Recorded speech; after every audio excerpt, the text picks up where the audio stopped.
Hey guys, Chairman37X here, bringing you a more of an in-depth analysis of everything else in the Epic Battle Fantasy 4 map demo. Everything except the map itself, basically.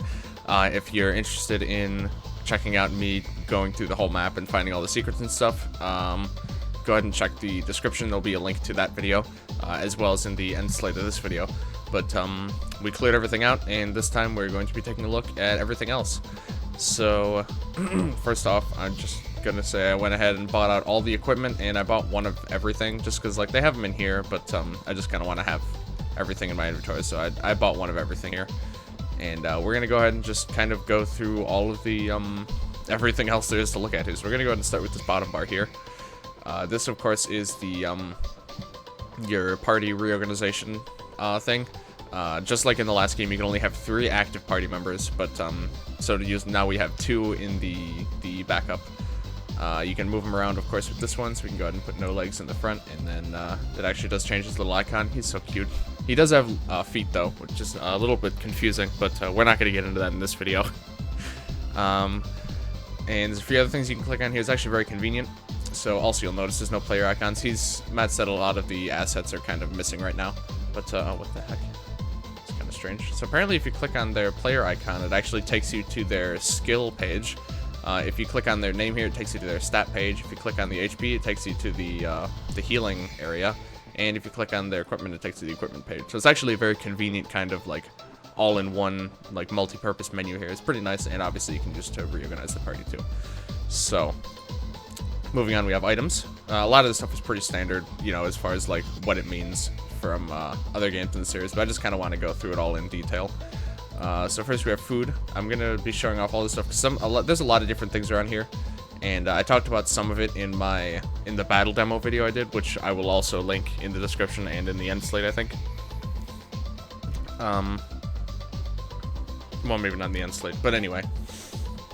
So first off, we have all the healing items in the game. Everything that restores any stat, any like thing in this game, like for food, restores either a static amount or a percentage, whichever one's higher. I'm pretty sure is the one that will be applied. So even pumpkins, like even when you're like this guy's at all these guys are at level 22 right now.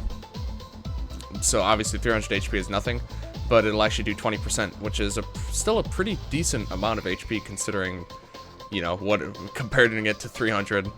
20% is quite a bit. So, yeah, you'll notice that trend with all the items.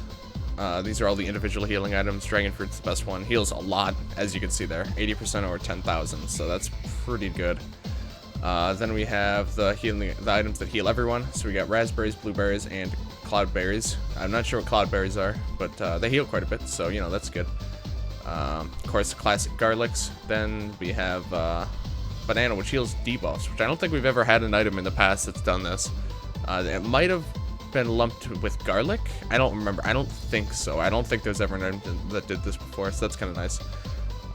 Here, this heals the debuff problems of all allies and stuffs them. This is a new status infliction, I think, in this game, that basically means that when they're stuffed, they can't eat any more food, so no more healing items or status restoring items, anything in the food page. I'm pretty sure they can still be healed as normal, but I'm not 100% sure. But I'm pretty sure it just prevents them from using healing. So basically, they can't just like these items that we're getting into. So apple reduced analysis cooldowns by 1, or this one reduced analysis cooldowns by 2 and stuffs it for 3 turns. So basically, they can't have someone that just spams this item so that someone can use their skills a whole bunch. Kind of balances that out. Also, speaking of cooldowns, you'll notice their mana is completely removed from the game. MP is not in this game at all. Now, every skill is based on a cooldown. Some skills don't have cooldowns at all, so you can just use them as much as you want, which is really cool. But some of them have cooldowns based on their power level, basically, so that's a really interesting thing. But what I find strange is that it lets you use the cooldown things outside of battle. So it makes me wonder that it makes me think that cooldowns are going to persist outside of battle. Which is kind of interesting. It wasn't something I considered when I played the battle demo, but it is definitely possible. Also, I'd like to mention the music you're hearing now should be the music from the battle demo, because I don't want this entire video to be completely silent, and I absolutely love that song. So it'll give you guys something to listen to while I'm rambling on here. Then we have these boosting items. It actually tells you the percentage it raises it by now, which is nice. Attack, magic attack, accuracy, and evade. Accuracy or magic attack used to be milk, I think, but now it's changed to cheap cola. coffee to revive fallen allies, and then we have our rare, really good items. Reduces cooldowns of all allies by 1 turn, or by 1, I mean. Heals all living allies for 60%, and fully heals an ally, reduces the cooldowns by 3, and stuffs for 3 turns. Those are all really good. I did buy, I'll go ahead and show you guys, I bought every single item in the food shop, but there's still 5 empty slots, which I find to be very interesting. So there might actually be some food items that are going to be in the game that aren't in this demo, which I think is pretty interesting. But yeah, then we have the steroids, as they're named now. These are the stat increasing items, and as I mentioned last time, yeah, they boost stat normally. Effect is always the same, no need to save them. So each character actually has their own specific item for each specific stat, and if I don't know why I keep walking to between there. If we check here, you'll notice they all also increase in cost separately. So like if I buy a grape here, that one goes up, but the rest of them don't, which is really interesting. I think that this is overall a good thing, but at the same time, it makes it so that like there's no like strategy, I guess. Like there's no thinking that you have to do when you use these items anymore. You just, like, as soon as you get one, you use it on that character instantly, because there's no reason to do anything else with it. I think that's fine, because there's enough other complex aspects to this game that this isn't something else that the player needs to micromanage. So I think overall it's good, but it's just something to think about. But yeah, it works as normally. Use it, and then it increases the Actually, wait, I just read something. You know, I didn't notice that. Yeah, they actually lumped a lot of stats together too, of course, because each character only has 4. I didn't even think about that until now. So now the physical attack and defense, magic attack and defense, evade and accuracy, and then HP are the items. Now I didn't even think about that before for some reason. So yeah, there's that, and you'll also see that the milk item is now chocolate milk, and it's for no legs' health. So if you were sad that milk wasn't in the game anymore, rest assured it's just taken a different form, and it's chocolate now, so hopefully you don't mind. Crafting items, I'm just gonna go ahead and mouse over all these. A lot of them have, you know, very funny and clever dialogue things, but I don't really want to go through them all in a lot of detail. Of course, they have the classic Matt sense of humor in a lot of them. Fixes things that move when they shouldn't. There's the herb again, but I just kind of want to go over this so that if any of you guys were wondering what any of them say, you can just check it out here, because I'm just going to go ahead and mouse over all of them very briefly. You could pause it if you want. The dark runes, of course, very rare. Gold plates that look suspiciously like Jiggies from Banjo-Kazooie. And then in this one we actually have sacred runes. They always change the materials up every game, which is nice. There's a couple that remain consistent, but this is kind of an interesting new one. It's valued at roughly 1/5 the cost of the dark rune, which is kind of interesting. And in particular, I always really like the really high tier rarity ones. Mithril is usually always in there, but this one's Star Fragment's the rarest one in the game. And then we also have the Holy Grail that you're just gonna melt down. And plutonium, of course, pretty classic. Dark matter, which looks kind of neat. Some other classics. A lot of neat stuff though. And as far as I can tell, the ones that you can use in combat are snowballs, bricks, shurikens, and bombs. Those are the only ones I could find, at least, that say can be thrown in battle.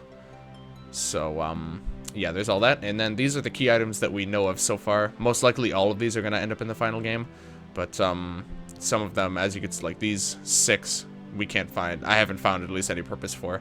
This will probably end up being a quest item if it's in the final game, just like it was in Epic Battle Fantasy 4. These seem to be pretty obvious what they're going to do. They're going to work like the orbs from some of the previous games, and they're going to work similar to how they were in this one. Interesting that Scout, this is actually a separate item. So this implies that the scan ability that now any player can do, they actually won't necessarily be able to use it right at the start of the game, which is interesting. We'll see kind of how that plays out. And then, of course, we have all the different types of boots here. All the new ones. There's like 3 new pairs of boots, I think. Yeah, rubber, magnetic, and spiked. Then we have the hammer, big hammer, axe, shovel, and step ladder, the raft, which is the new one, and the candle. And, of course, there's a lot of empty spots here for plenty of other stuff in the future. So, 10 minutes in, and we got through our first tab of many. Stats, of course, some of these I'm not going to spend that much time on. Like this, you'll see there's no image here. Normally this would show how they appear right now with all their armor and stuff. This is just kind of shows the baseline stats. And then it also shows, it actually does show the exact base stat, which is really nice. You can see exactly what their stat is, and then also what the equips are doing, and then this is their net stat on the left here. I'm not going to spend a lot of time going over this, of course. You'll notice they all have an obscene amount of AP, which is nice, so if you want to do build planning, you can, which is really exciting. I definitely think I'm going to be working on some of that, so I'm going to be, I could be a bit better prepared for this game than I was last time. Or for the last series, I mean. So, okay, here's the big one. I don't want to go over every single stat in the game in detail, but there's a lot of things that I definitely want to talk about. So this is going to be probably the bulk of the video here and in summons. The rest of it is not going to be terrible. Oh, and equips, I guess, but yeah, there's a lot to this demo. So you'll see it's broken up in this very interesting and very intuitive way now. They all have a little info thing. Every single character has 13 skills plus a normal attack. So that's consistent for every single character in the game, which I like that a lot. And then for extra skills, each player can equip up to 8 extra skills, which you see here. There's a lot of extra skills, 29 to be exact at the moment. So with 8, you'll notice not every character would be able to have maximum extra skills, which is definitely something to keep in mind. There is possible, I think it's possible there's going to be more, but I think at this point he's very far into development with the battle system and stuff. I don't know if we can expect there to be a whole lot of changes as far as the skill sets in this game, but we're gonna have to see. So just like in the last one, every skill can be learned by different characters. Some can be learned by all of them, like Encore here, but a lot of them are much more limited. Like this one can only be learned by him and Lance. We're gonna go over those a bit more in a minute. Limit breaks. Every character starts with, every character has access to 2 by default. These are their most traditional, like their most well-known limit breaks that those characters are always known for using. They're very signature to them. And then we have the extra limit breaks, which each character can have up to 4 of these. And I don't know why it says this here instead of in extra skills, but extra skills and presumably limit breaks actually keep their upgrade levels when they're unequipped, which this is a fantastic feature that I am really glad that Matt put in the game, because that was one of the big gripes I had about the last one, is that it discouraged you to experiment with different builds, because if you gave a temporary skill to someone and then you found out that it was wrong, it cost you AP, because you had to remove it and then completely relearn it on a different character and re-upgrade it and stuff. So it seems like a pretty small upgrade, but I think this is that's a pretty huge improvement, and I'm very happy they went with that, because that means I can actually like experiment with builds a lot more and try and learn stuff about the game as I'm going along, as opposed to being too what's the word I'm looking for? Too like scared to spend my AP, because I'm worried I'm gonna like lose it and not gonna have enough for later in the round. But anyway, extra limit breaks. You see, there's only 8 of these. So these are even more scarce than the other ones. Not even every character can have 2. Like, there's not even enough for each character to have 2 extra limit breaks. So you're going to have to divvy these up very wisely. I think pretty much every limit break that I've seen is returning from the previous game, as far as I can tell. Besides the ones that No Legs has. I think most of the rest of them are consistent, but we'll see as we go along. But anyway, we're going to go ahead and start off here with Matt, our main boy. A lot of his skills are very similar to how they've been in the past. He's got Quick Slash. A lot of these I'm going to breeze over, especially if they've been in the previous game. Slicing Cyclone. I like the look of this attack a lot. He like throws his weapon and it spins around and hits enemies. This is his new multi-hit attack. He doesn't have Swift Slash anymore. It's been repurposed. You'll see that a bit later on. Has a 1-turn cooldown. This is it's a powerful ability, so they decided that this warranted having a cooldown so that he can't just spam it. Sad. But Matt's not really a character that typically does multi-hit damage, so it makes sense that his multi-hit attacks are more on the limited side. Unleash, pretty standard there.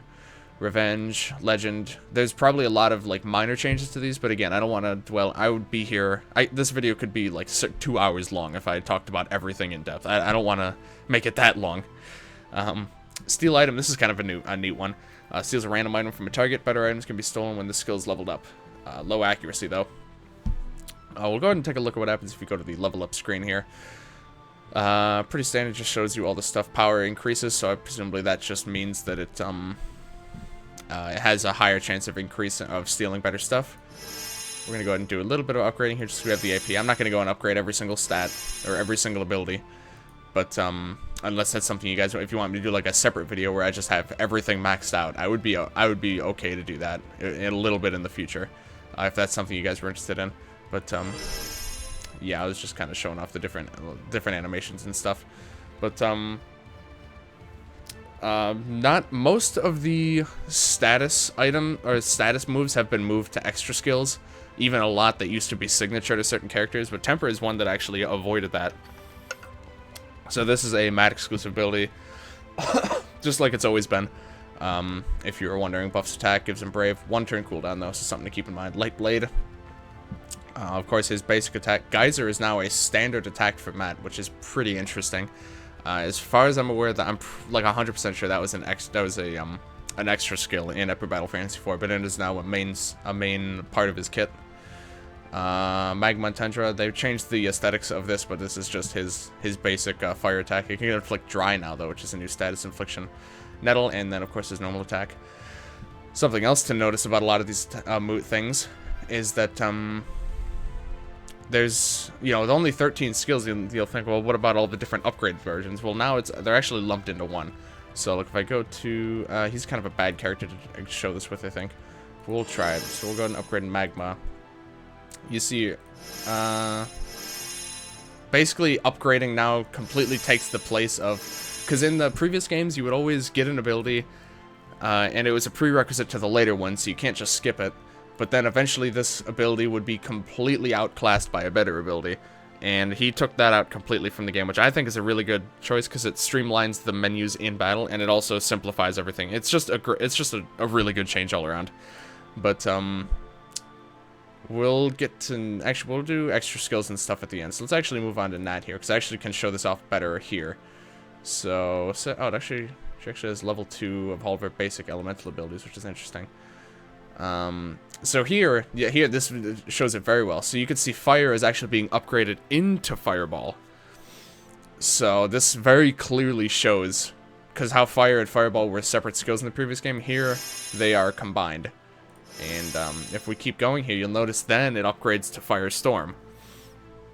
But then you'll think, okay, well then what does that mean for moves that are single target, but then in a later upgrade they turn multi-target? And this is the solution, where you can use it either to hit all enemies, or you can focus it on a single target. And if you check out my battle demo, you can see kind of how that works in action, kind of how the UI works. It's very, very straightforward. It's very clear what's happening. But it doesn't take away from its single target value. You see its single target functionality actually goes up quite considerably from this upgrade, actually, because it goes from 30% to 50%, and it increases in 10 power. And then also the multi-hit is half the main power, 40% chance to inflict burn. And then you see everything, it goes up consistently. So as such, you level the same skills a lot in this game, as opposed to constantly getting new ones that completely replace old ones. But then also still having those old ones clogging up the menu system. He's done so many great things with this game. It just makes me so beyond excited to finally get the full game. But yeah, that kind of sums up that how he handled that whole thing. So we're gonna go back to just going through here. Lucky Star, pretty classic attack for Nats. Star Power, I don't remember if this was in previous games. I want to say that it was in some form, but basically this is just her version of Temper. Increases magic attack, but it also gives them good luck, which basically makes any RNG in the game, which is not a ton, but any RNG in the game is weighted in their favor when they have good luck. We have Cleanse, dispels an ally's debuffs, heals status problems, and gives them Bless, which is nice. I think this can be upgraded to work on the whole team. No, it can't actually. Okay, so this always seems to be a single target. So that's important to know. Of course, the same deal with Ice and Thunder here. And I also don't think, as far as I can tell, prerequisites just don't even exist in this game. So you don't have to get certain skills to unlock later skills, which I think is very good. Toxic, Biomagic, strong chance to, or actually 100% chance to poison for a couple turns. That's pretty cool. Dark Pulse, Advanced Dark Magic, it's a single target. Makes foes heavier. I can't remember exactly. I think it makes them more susceptible to ground attacks. And I can't remember. There's a couple intricacies to that that buff, but I can't think of what it is right now. And then Pulsar, Dark Magic, which hits all enemies. This is the weird thing for me, because he made this change that makes it so that skills get upgraded and then they can gain a multi-hit functionality. But here he doesn't do that. And it's just it's a strange thing. I guess just having a dark attack like this makes foes heavier, hits all enemies, without a cooldown was too strong, so some of them he had to make an exception and split them into two so that he could give cooldowns to certain abilities. Because you'll notice even in the fully upgraded form, this doesn't have any cooldowns, so she can use Firestorm, single target, or multi-target as much as she wants. But Pulsar, and the same with Judgment. I guess they deemed some abilities to be too strong, they had to split them, and I guess conveying that certain versions have a cooldown might have been too complicated. So I do feel like characters where this happens, though, they get a bit gypped, because, like, they have 13 skills, but it may not be as much as you think, because, like, her dark attack basically takes up 2 slots, and her light attack basically takes up 2 spots. So that's just something to consider. A little bit of an oddity with that, I think. But anywho, Holy Light, single target may weaken. Pretty good weakens, you know, returning one. Here I can really see that. It's still single target, but the damage is pretty monstrous, and it drains HP. It's not it doesn't hit multiple enemies though, so it's even. I feel like Holy Light gets even more outclassed by this, but that's why they added the cooldown, just so that they can still be relevant. So it's not all bad. It's just something. It's just a bit of a little bit of a quirky thing. But yeah, this drains HP, which is really interesting. I think that's a new feature of that. Spectrum, pretty standard. Mute. So this is the Siphon, and it's now locked to hers. I don't think there's any other way to Siphon consistently. I actually forgot that she had this 2-turn cooldown. Let me see. I don't think this ever turned. I would be overpowered if this eventually would. Oh, I was just about to say. I guess it does actually turn into a multi-target. That's actually pretty insane. It's only 50%. I'm curious, how much can you upgrade this? You can actually get it to 100%. Of course, enemies have resistances to these, so that's why 250% might actually be something you need, and it also does it for 5 turns. But oh, yeah, the little picture actually does improve. I wonder how many moves the little icon actually looks better over time. Not always, but I think it's when it gains extra functionality, like how this one eventually gained the multi-hit ability. I think when that happens is when the icon changes. So actually, I'm kind of curious. Does this ever get upgraded in that way? I don't think so. No, okay. I'm just curious. I'm not going to do that with all of them, like I said, but oh, I didn't even go over Matt's limit breaks. Hold on, sorry. Cleaver and Ragnarok, of course, his two most popular, most well-known. Cleaver's always been my personal favorite.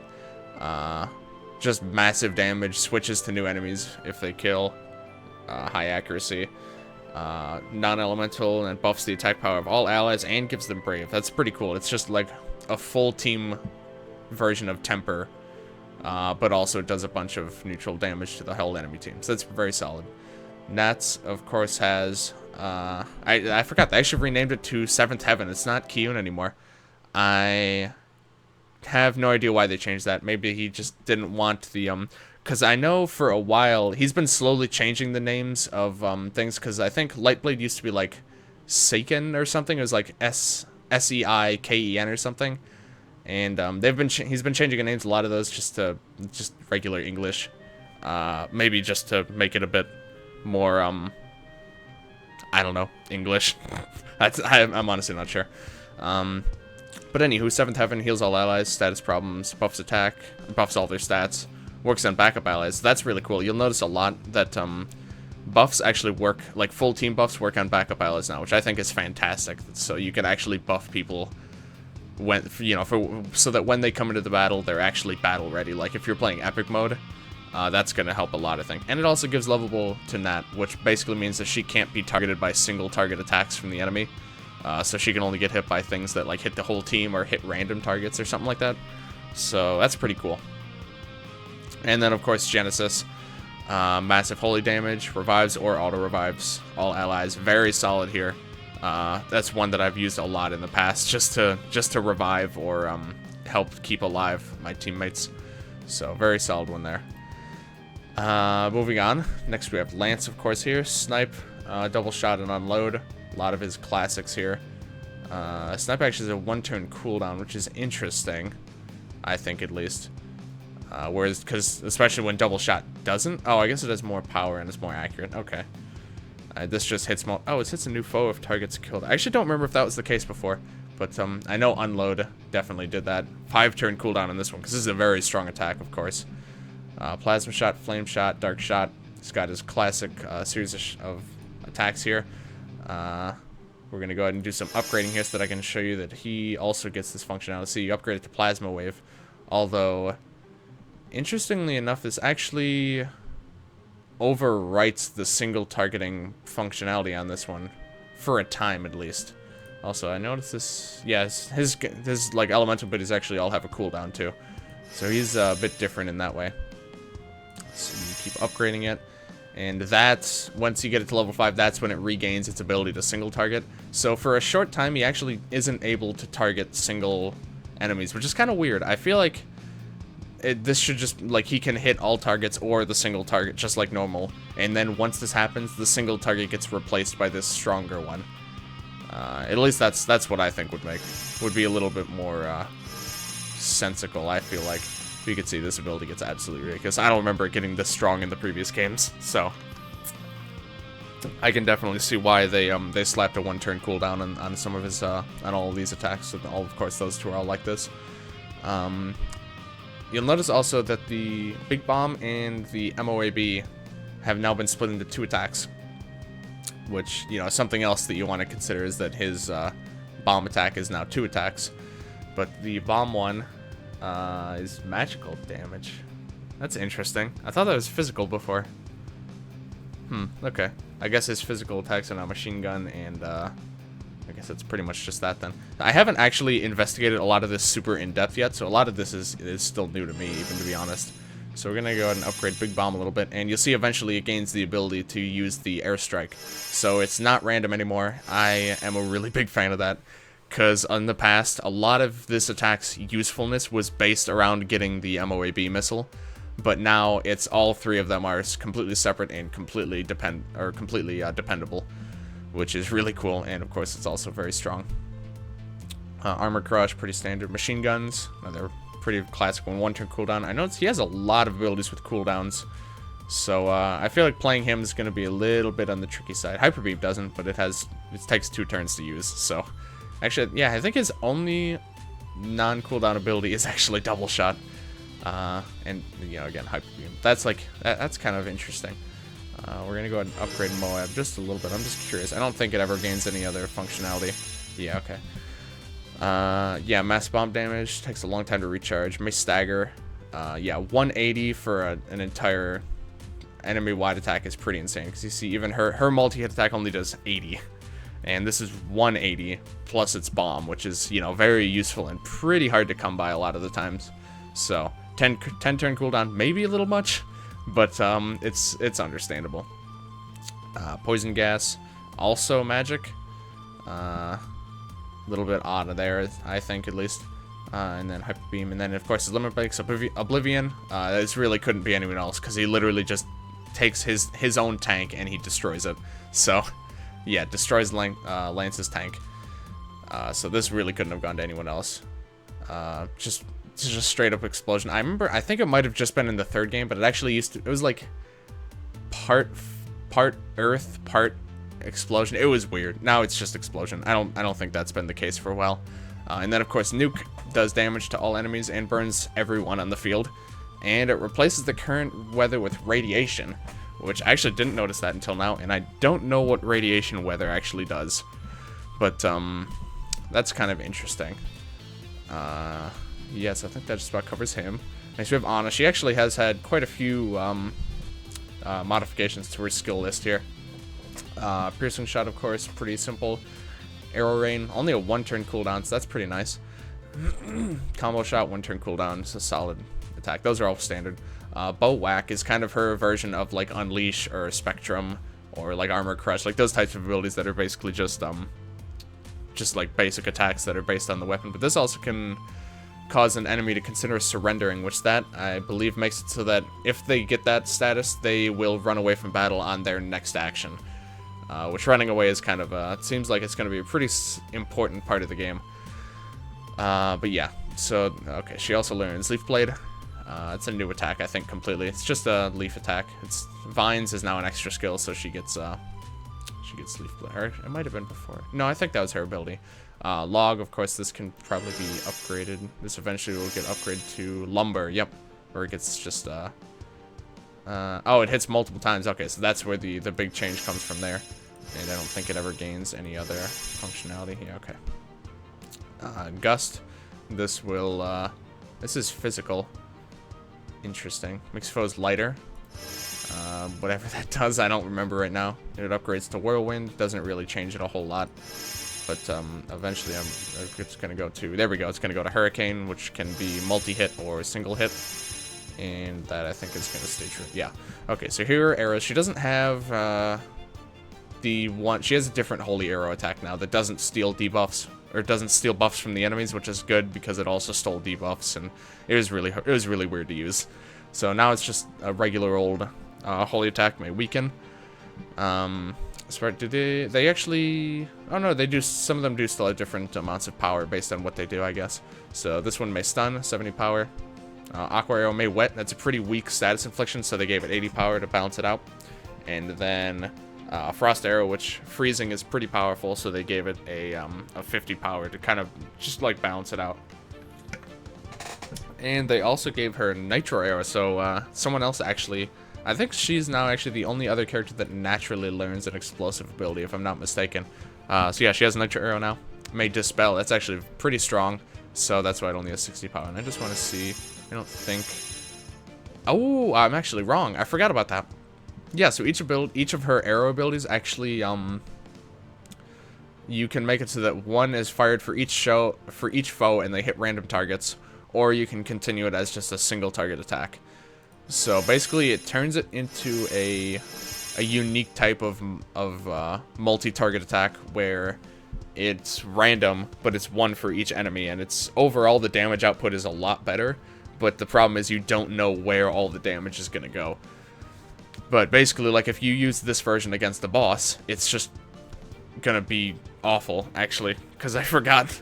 So actually, it's most useful against large groups of enemies, but it's also least consistent then. So that's a really interesting trade-off. I like that a lot. Now, the more I think about it, and yeah, all of those abilities have that thing that you can do. And she naturally knows a healing ability, which I want to see. I think, yeah, it'll bless them after a bit. And I don't know if it gains anything else. Looks like not. Yeah, okay. 80 power, though. Blessed for 7 turns. That's pretty nice. And then her limit breaks, of course, are Mother Earth. Massive magical bio damage. All foes, poisons them, blesses allies, high accuracy, and replaces weather with breezy weather. Which I don't actually know at all what that is either. The weather conditions are something I still have a lot to learn about. And then Mighty Oak, physical earth damage. Several hits, high accuracy. They're both high accuracy. She's generally just a very accuracy-based character, a lot like Lance. So, yeah, solid limit breaks all around. Mother Earth's a little bit more, it does less damage, but it has a lot of other functions, poisoning and blessing and changing the weather and stuff. So, okay. Last, we have No Legs. Sorry, this is going to go on for a while. He is actually the one who ended up getting Swift Slash. Matt taught it to him, I guess. Hits all enemies based on the current weapon. 1-turn cooldown, pretty standard. Jumping attack. Hits a single target 3 times, moving under a new foe if it kills. And you get an extra hit for every foe you kill. So this is actually really cool. If you weaken if you like weaken all the enemies and then you use an attack like this, which a lot of his attacks work like that actually, he'll just go down the line and just wipe them all out. It's a really interesting type of attack. He has No Legs has a lot of really unique things going for him. Swordplay. It's just a pretty basic attack, hits 4 times, 1-turn cooldown. His elements are wind, water, electric, light and dark. Very similar to Anna's, which I noticed, which is a little bit strange. But they do very different things. Well, his wind attack weakens. They all do the same damage, I think. Yeah, his wind attack weakens. His water attack may give bad luck. His electric may stun. That's pretty standard. Sacred attack may siphon, which is pretty strong. And his shadow might curse, and I'm not entirely sure what curse does, I'll be honest. But these all work the same as jump attack, where if he kills something, he gets an extra hit. Cherish, he's able to make allies untargetable. And if you upgrade this a bit, I believe, yeah, you can actually grant the entire team that ability, so that the only thing that anyone can be hit with is multi-target attacks. Or he can give it to one person for 9 turns. So that's pretty crazy. You could like put that on Nat if she has like a healer build, and then she will be untouchable by single target attacks. That's really strong, I think. He also ended up, Berserk has moved around a lot throughout the games, but currently it resides on him, not an extra skill. You can use it on a foe or a player, and I think you can also use it to all players. Wait, what? So apparently you could just give this to the whole team if you want. Like your entire team. I don't think you can, it doesn't seem, based on the wording, it doesn't seem like you can actually use it on the entire enemy team. Yeah, that's really interesting. You can give it to the whole team for 3 turns, so everyone does is just goes ballistic on the enemy. That's amazing. And then he has 2 really strong 10-turn cooldown abilities. This one hits all enemies non-elemental, may dispel, high accuracy. You can see the damage increases pretty nicely. We're going to go ahead and pump this up just so I'm curious the max. Yeah, 180 chance of dispelling, 100% actually, so that's pretty insane. 10-turn cooldown, you can see why. This is pretty strong. And then 9 lives, heals all allies, gives them all auto-revive, and revives dead allies. So that's another one that's pretty insane. I kind of want to see how high up we can get this as well. 80 power healing, which that's, I think, what she gets on our single target. No Legs gets on a all-target healing, and it gives auto-revive for 3 turns. So very strong there. Sushi Cat bounces around, hits random enemies. 3 random foes with magical damage, and healing the 2 most damage. So this is a lot of random bouncing around, but kind of an interesting one. Limit breaks are the Destroyer and the Creator. The Destroyer does physical dark damage, several hits, dispels all foes, cancels their yeah, that's just a description of dispelling. You can actually increase that past 100%, and the damage is ridiculous. So that's really strong, obviously. And then the Creator, so physical dark or magic holy are the 2 options, which is interesting, considering that he's mostly a physical oriented character, but he does have a few magic attacks actually, now that I look through his set here. So that's very interesting. Gives good luck, high accuracy, and clears weather, so just completely removes all weather. So that's kind of neat. Jeez. Sorry, yeah, this is going to be a long one. But I haven't even started going over the extra skills yet, although I don't have to do this for every character, which is nice. So Ivy, just a physical bio attack, can be learned by most of the physical attackers, so that makes sense. Probably, I mean, No Legs is the only one who doesn't have a poison attack, so that would be a pretty decent choice, I think. Just from what I can think of. Gale, this is a physical wind attack. I don't know if we've ever had one before, to be honest, now that I think of it. The only one who can't, oh, and it also makes targets lighter. Although it doesn't, whoops, sorry. It doesn't say that it does that in the status. So that's really odd. A little inconsistent, probably just an oversight. Can be learned by everyone except Nat, which is interesting. But again, you probably wouldn't want to have her learn this anyway because it's physical. So yeah, pretty solid there. A couple of good candidates that could go on. No, I guess it's mostly just, yeah, mostly just Matt, I think. Physical electric attack or shock may stagger. It doesn't stun, which is interesting, but stagger is pretty good too. Again, seems like something that would be good for Matt, because it's physical. No Legs, yeah, both the other 2 already have electric attacks. Bullet Bob is an explosion attack, physical, single target, high critical hit rates. That's pretty nice. Can only be learned by those 2. And this would probably be something, almost certainly you'd want to give that to Matt, because Lance already has, like, 3 bomb attacks, so, yeah. Purging Flame, Holy Magic, dispels a single target and debuffs their magic attacks. That's pretty nice. Magic, Holy Attack, so that would probably be good for Lance. That seems like a good choice for Lance, because Nat and Anna both already have magic attacks, and I think they both already have some variety of dispelling. Maybe not. Maybe I'm forgetting wrong already. But yeah, that's a pretty good one. Giga Drill, it's a classic one. More damage if they have, if they're buffed. Very weak elemental attack there, but it's Earth. And yeah, the physical attackers and Lance can learn it. So makes sense. Honestly, I'm not sure who would be good to learn that. Since it's physical. Guys, see, this used to be Anna's ability. It's now can be learned by a few. At least I think it was, wasn't it? Pretty sure. Maybe I'm wrong actually. I really can't. No, I guess it might not have been. But anyway, yeah, this seems like a pretty logical choice for Nat because she doesn't have any Earth-based attacks, and it's magic, so that's pretty good. Maybe it makes targets tired. I like how tired is literally a tire icon. That's nice. Bubble. Just magic water attack. We learned by everyone except Matt. Not like you want to have Matt learn that anyway, because he already has a physical water-based attack that's a lot better for him. Air. I like that name. It's just air. Magic wind attack may stagger. This is the one you'd want to give to Nat anyway, so it's fine that she can't learn Gale, because this is just better for her in every way anyway. So there's that energy, which is now which is the magic bomb attack. Probably Nat would want to learn that, but I think there's an argument for no legs as well. Lance, it doesn't even seem worth considering. Saw Blade's a pretty fun one. I always like this move a lot. Non-elemental, ignores defense buffs and may kill instantly. So that's cool. I usually give that to Matt, but since it's non-elemental and physical, it really can go to pretty much any of them. Snow Bunnies, Ice Magic, may chill, and 2-turn cooldown. Multi-target. Magic ice attack probably would be good for Lance. Just I always like to think of what would give them the most like varied type coverage.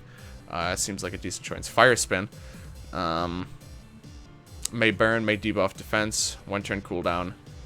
Pretty standard there. I'm gonna start skipping over some of the ones that have been in previous games a little bit. Encore is interesting. It allows someone to give another character an extra turn, which is pretty strong. Yeah, 2-turn cooldown can be learned by anyone. Pretty interesting there. Power Metal, of course, can only be learned by those two. It can heal.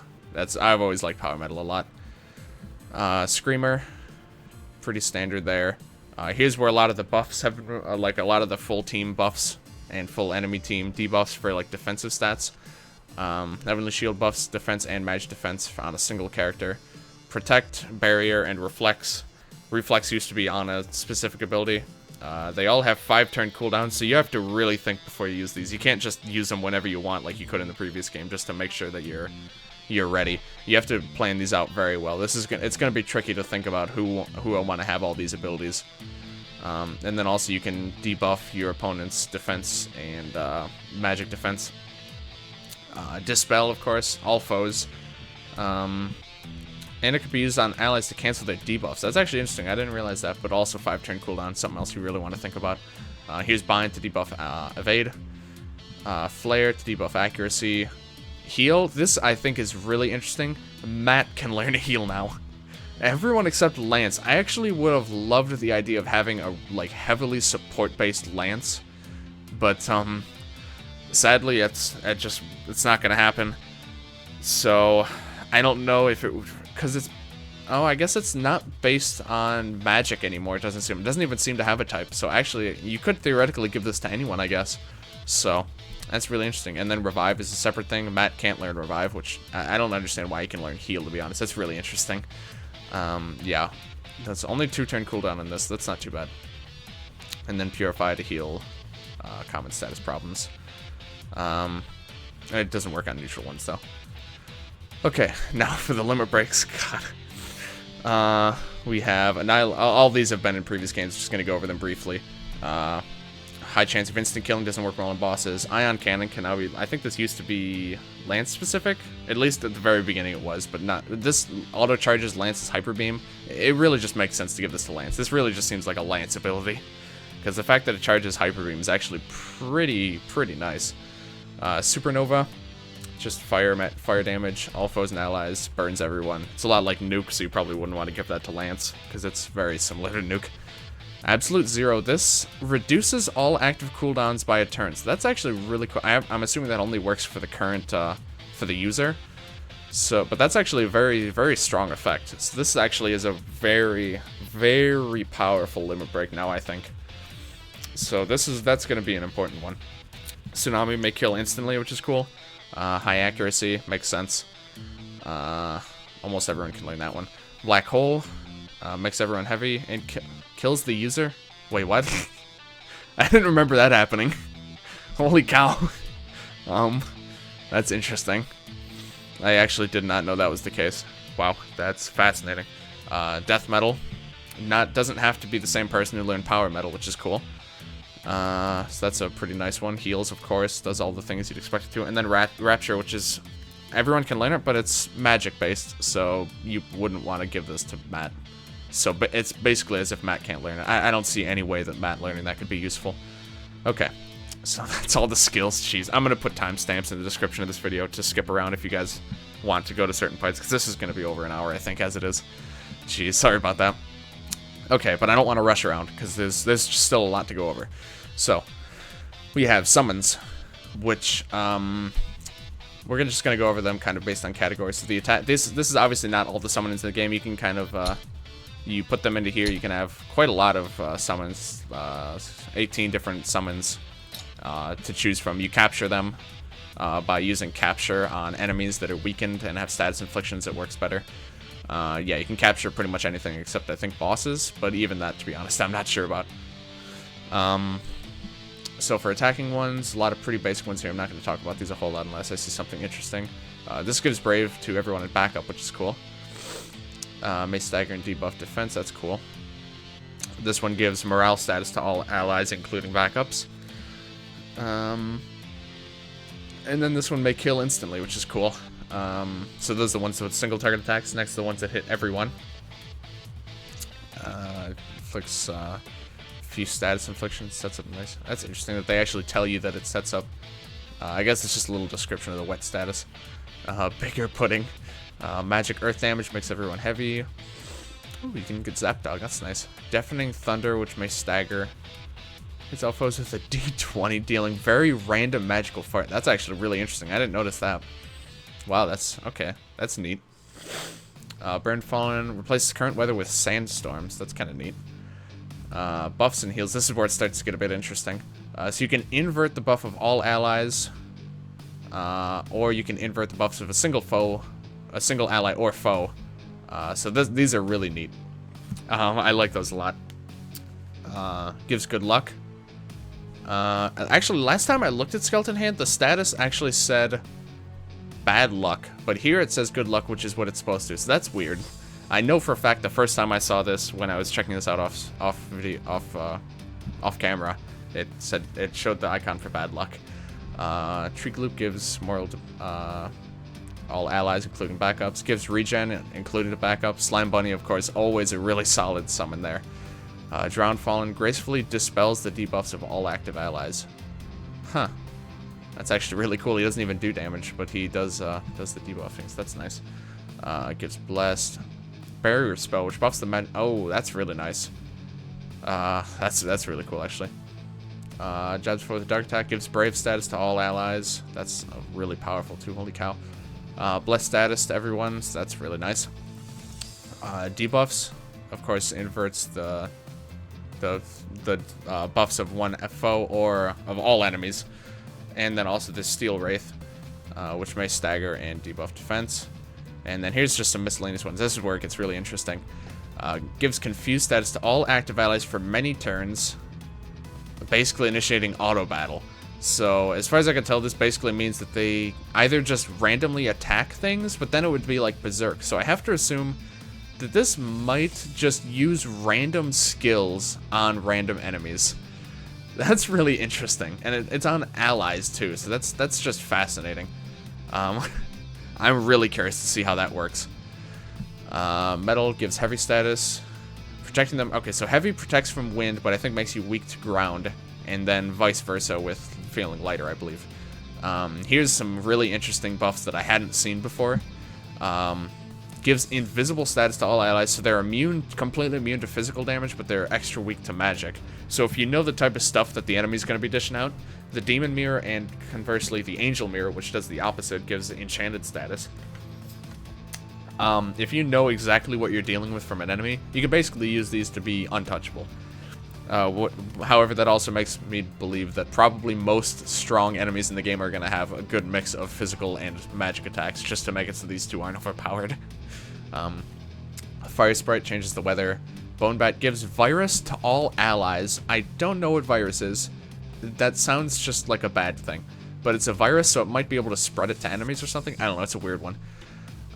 This replaces the current weather with breezy weather for 3 turns. This is a really expensive summon.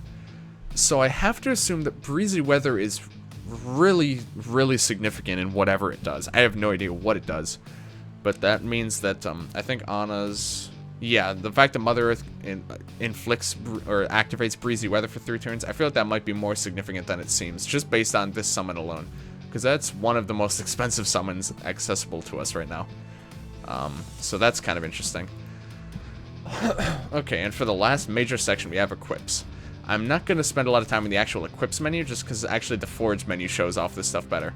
But you see everyone, you know, they have the equip menu. There's room for like 1, 2, 3, like 21 pieces of equipment for each character in each spot. Except, of course, here where there's room for a lot more. But the forge menu shows this off a lot better, so I'm going to go here. So I'm just going to kind of go through all of these. I'll go ahead and show the upgrading process here. It actually shows some weapons gain additional functionalities as they level up, I believe I read. Like here, at level 3, it then steals items with single target melee attacks. So I'm assuming that also includes, like, sorry, here, let me look over. That might include, like, Quick Slash. It might not be just his normal attack. It could include Quick Slash. It could include Legend. It could include several abilities. So I'm actually really curious what exactly that entails.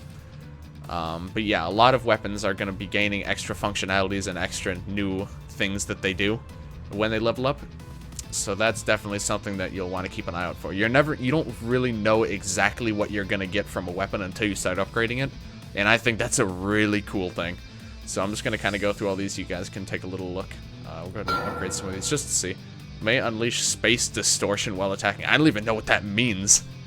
There's a lot of fun in having weapons do completely new things. You know, they start upgrading new stats and new resistances and stuff that you never knew that they were going to unlock. And there's a lot of fun to be had. Boosts the power healing spells this one does. There's just a lot of really... I think he's like made a Facebook post about how that was the case and how much he liked that from the previous games, and I could not agree more. I'm not going to go ahead and upgrade all these. Again, if you guys want me to do a follow-up to this video where I just show everything, all the skills and all the weapons fully upgraded as much as I can, I will do that if you guys really want it. I'm looking to show you guys everything that you guys want to see about this game. So I would be more than happy to do that. Right now I'm just upgrading the ones that I can, just to give you guys a bit of a taste of what's to come here. May unleash fire crystals. That's, you know, one of the attacks that we've seen previously but has never been a learnable move. Eagle Eye probably does something. Oh, gives player good luck status. That's interesting. Sharanga. That's kind of interesting. That reminds me a lot, actually, of a name of a Terraria item. And then here we have the toys for new legs. These are kind of new, so I'm looking to show these off a little bit more if I can. Blade Blitz. I think that's one of the skills he actually learns. I think it's like... oh, I guess it's not Blade Blitz. I actually don't know what that is. I guess it's another one of those quirky moves that you only see in counterattacks mostly. This one steals items with single target melee attacks. That makes sense.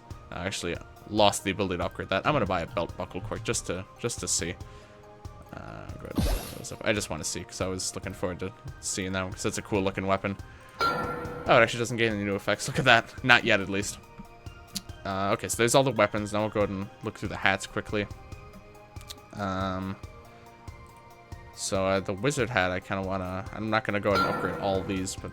Okay, well, actually, I said that, but now I kind of want to upgrade it. I just want to see... Yeah, okay, so this one casts Cat Warrior between turns, which presumably is going to be a lot like the No Legs summon from Epic Battle Fantasy 4, maybe? Where he just, like, ran through and did wind damage to everything. It's possible, at least. Randomly cast Metapack, that's something this item's well known for doing, so that's nice that that came back. Go over, make sure I mouse over all these. You see, this is just a much nicer way to show off the stats and everything on all the items. Randomly cast Big Bomb, specifically Big Bomb. So I don't know if that can cast the if that like chooses between the single target or multi-target, or if it only does the single target, or if it's random. I'm actually not sure. There's actually quite a few interesting things that could go on with that. A lot of the returning item pieces I think are pretty similar to how they've been in the past, but there are also a lot of new ones. I just don't want to go through every single one in explicit detail, because again, I could be here for like another hour going over all this stuff. Randomly casts Tree Galoop, that's kind of interesting. Actually, upgrade that again. Here's the Leafy Hair Clip. Gives the player Blessed, which is nice. Gives player Lovable. That's actually a really nice one. That might be a pretty good one to consider for Nats, maybe. Cast Spider Swarm. That's interesting. That's definitely an attack I don't think we've seen at all in the previous games. And then we have Female Armor. Red Dress, of course, classic. May give good luck. That's a new ability. Randomly cast Bind. That's very interesting. Not too shabby at all. Cactus Dress. That doesn't sound nice to wear at all. Apparently it's fine, though. Spider Gown. Oh, that's really cool. I really like spiders. I'm really weird in that way, but I always appreciate some spider-themed things. So this one may... Defending also buffs attack by... That's really interesting. That might be something decent for Ana, actually. Because she could defend for a turn, and then her next attack would then be very strong. Also, I can't help but notice some of them say, like... What is it? Like, this gives the player Lovable. How often... Is that, like, randomly does that, or does... I'm very curious how that works. Because if it's just, like, permanent Lovable status, then some of these hair pieces might be even more overpowered than they say. I feel like there's no... That just seems too strong. But, I guess we'll have to see. There's a lot of interesting things to be looking forward to here. It's from an upgrade with these hoop earrings. Defending gives good luck. That's pretty neat. I can't upgrade that anymore. That's fine though.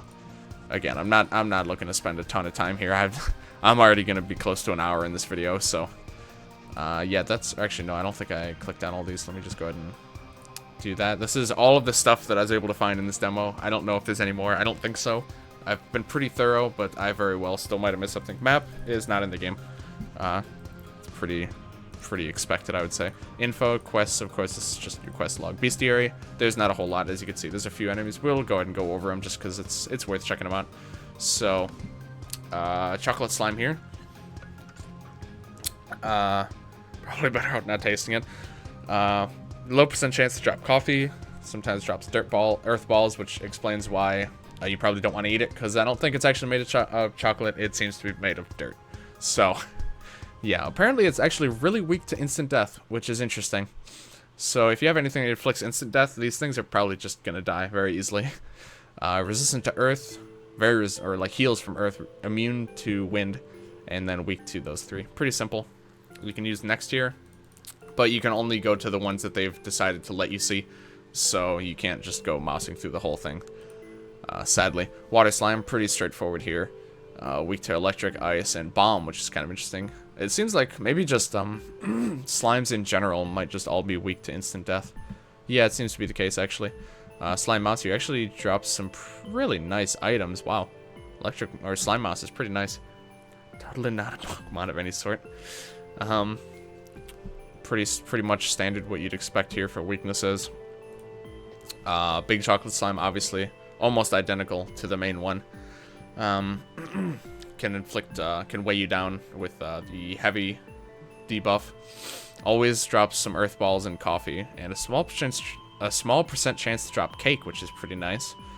Everything else is pretty much what you'd expect. Leafy Chomper, this is the one where you summon it and it inflicts breezy weather, which is interesting because it actually seems like a very strong enemy, but then its summon just makes the weather breezy.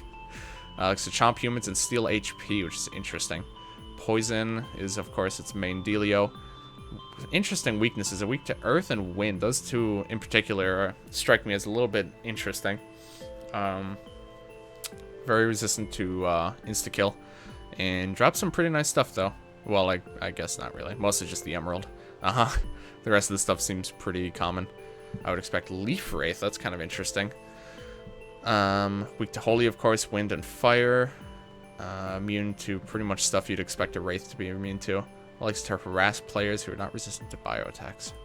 Interesting. Steel Wraith. Actually, it doesn't have the poison immunity, but it's not weak to fire either, so he actually just loses elemental interactions overall. Attack the healthiest looking player. That's interesting. So yeah, some enemies actually are programmed to attack different characters depending on like how they're programmed. Like as you can see here, I think there's some also that might target them just based on different things from what I remember hearing, and I think some stuff I remember from some of the early demos and posts he's been making. But yeah, very interesting stuff. And then the last one I think is the Earth Dragon. This is definitely a pretty big boy. Ancient legendary beast, powerful earth, fire, and bio attacks. Dry players will go down fast. Weak only to ice and water, lots of resistances. Status resistances, of course, Siphon and Insta-Kill are the big ones there. Chance to drop potatoes and some pretty good stuff. Those obviously are not, but these are both pretty good. So, okay, that's all those. Medals, there's nothing here yet. Records, I meant to show this like at the end of the last video, but found 5 secrets, 35 chests. If you have anything more than that, please let me know, because that means that you found something that I didn't know, and I would absolutely love to try and figure out what it was. And last we have options. Anti-aliasing, a lot of pretty standard stuff. Frame skip. Make the quality low if I want it to look less nice. Music volume, of course, doesn't matter because there's no music in this one. I don't like that you can't slide these. So you have to like click them and you can't drag them or anything. A little bit odd. Not that big a deal. Very, very minor, but just a small thing. Content filters. This is new. So you can turn off the tips. You can turn off cleavage for family-friendly purposes. Same with blood, and there's not that much blood. And mature. There's a couple of bosses and enemy encounters that I remember that he was showing off where this would be a thing. Such as the Cyclops having some interesting features. I'll probably be leaving everything on for the series, so just so you know, when that finally happens, I'll go over that again when that happens. But yeah. And also, there's a bear that has I think like a poop-based attack that I don't think it would have at all if you have this on. So, kind of weird, really weird actually. I'm not sure. I feel like that attack shouldn't be in the game at all. But that's just me. Flashes, light up animations, which may be unpleasant, and then shaking. You can turn that off. Of course, difficulty.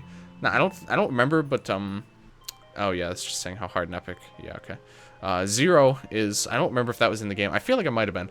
25%. Obviously, I'm going to be playing on epic. That's just a given. And then you can also change the GUI color to classic Epic Battle Fantasy Blue, which is a lot brighter and hurts my eyes a lot more than I remember it. But you can also do black if you want extreme contrast. But really, the brown seems to be perfect. I love that. In the battle demo, there's actually a 4th option that was like, it was like brown, but it had like the... No, there's like a brown, but it had the borders like this, where it has like these edges. But I guess they took it out just because it was kind of a little bit redundant. And, whew, okay, finally, after all that, we are finally done with the analysis of everything that I was able to find in the demo. Some of the stuff I kind of glossed over. The skills in particular I wanted to spend a lot of time on because it's a very important thing. And I hope that I was able to help you kind of think about some abilities in some interesting ways. Maybe start planning out builds. I know once I get some time, I'm going to definitely try and start planning out where I want all my extra skills and extra limit breaks and stuff to go. So, there's a lot of stuff to consider here. And, yeah, if you guys want anything more on this demo, please just leave a comment. Let me know what you're looking for. I would be happy to do more. I just don't know what you guys are looking for. I have a lot of ideas of other things that I can show off here. And if any of that stuff interests you guys, please let me know. Because, like I said, I would absolutely love to do more videos on this. But other than that, we're going to go ahead and end it off here. So thank you guys for watching. If you like this video, please like, comment, subscribe, all that good stuff. Check the description for a link to my Twitch.tv channel where I stream a lot of Binding of Isaac Afterworth Plus, Mega Maker, and Terraria, and other multiplayer games with Sacred Survival sometimes. So, yeah, drop a subscribe, especially if you are interested in seeing my full playthrough of this game on epic difficulty once the game finally comes out. And, yeah, like I said, leave any suggestions in the comments for anything else you might want me to cover on this, or the battle demo as well, because I'm sure there's plenty of stuff I can check out in that as well. But, yeah, thank you guys for watching, and I will see you guys later.